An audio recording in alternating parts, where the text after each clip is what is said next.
నాకు ఎప్పుడు ఏసీ ఎలా పని చేస్తుందో తెలుసుకోవాలని ఆసక్తి ఉండేది. అది కేవలం చల్లని గాలిని నేరుగా బయటకు ఊదదు అని తెలిసింది. దాని సూత్రం నిజంగా చాలా సులభం. ఏసీలో ఉండే రహస్యం ఏమిటంటే గది ఉష్ణోగ్రత వద్ద కూడా చాలా వేగంగా మరిగే మరియు వేడిని గ్రహించే ఒక ప్రత్యేక రిఫ్రిజిరెంట్ ద్రవం ఉంటుంది. ఈ మొత్తం ప్రక్రియ ఈ రిఫ్రిజిరెంట్ ద్రవాన్ని నిరంతరంగా రీసైక్లింగ్ చేసే ఒక చక్రం. ఇది మీ ఇంటి లోపల మొదలవుతుంది.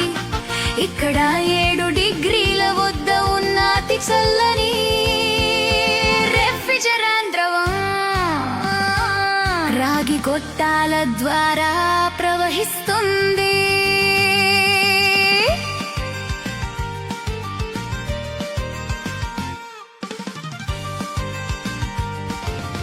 నీ గదిలోని వేడి గాలితో ఇది తాకినప్పుడు అది వేడిని గ్రహించి 30 డిగ్రీల వాయువుగా ఆవిరైపోతుంది.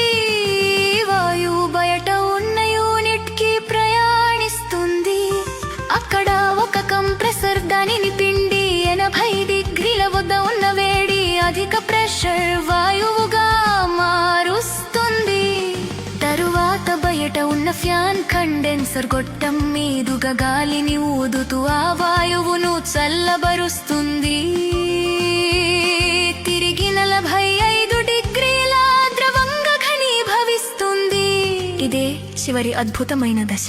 ఆ ద్రవాన్ని ఒక చిన్న ఎక్స్పాన్షన్ వాల్వే ద్వారా బలంగా స్క్వీజ్ అయ్యుతుంది. ఇది తక్షణమే ప్రెషర్ తగ్గడానికి కారణమవుతుంది.